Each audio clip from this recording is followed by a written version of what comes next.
podcast for Tuesday, January 11th of 2022. And today's reflection is entitled, How Strategies Reflect Values. 2021 was a year of much learning for me, perhaps more so than other years. But that fact comes with its own caveats. I now have to deal with past assignments and final outputs near the tail end of the semester. Nonetheless, these are the cards we are dealt for the plays that we made. It is now time to restrategize. Today, several requirements of mine were due. One was a research paper that I had been worked up over for the past few months. Another was an overdue midterm paper that was moved to near the end of the semester, and another was a written exam that could be passed through email. If we were to craft the ideal plan here, I would start with the written exam due midnight, then finish the midterm exam supposedly due yesterday, and then finish the research paper due on Friday. It was supposedly due today, but the deadline was extended by a few days. That was the ideal plan. And that was not how things turned out. Instead, I continued working on the research paper in hopes of finally ridding myself of the dreaded subject, focusing next on the written exam, then finally, the midterm exam.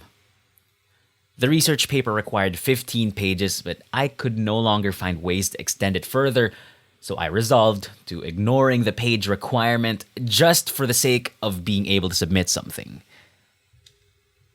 I prioritized the paper for the relief it would bring me. Then, I chose to submit the written exam first because I had the least amount of submitted work for that subject. Whereas the midterm exam was for a subject whose only remaining requirement was this one. I like to plan my moves and schedule my days, and today was no different. And upon further inspection of the decisions I made, it was clear that the strategy I chose reflected my values.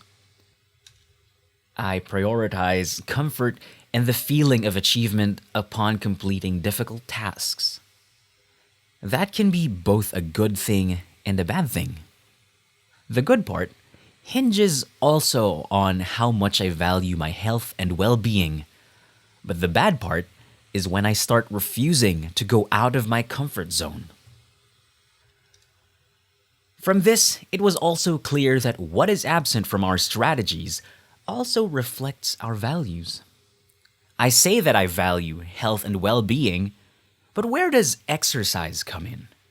And since one of my subjects also involves physical exercise, shouldn't I also be working on that? Have I been too complacent, or have I just been bothered by too many external factors? These are important questions that I should be asking myself, not just for today, but also for when I plan my days ahead. We should all try to reflect on the things that matter to us, and whether it shows in the decisions that we make. As for me, I should keep pressing on, even if the next few days are going to be a stretch. This has been Log.Pod, logging it one day at a time.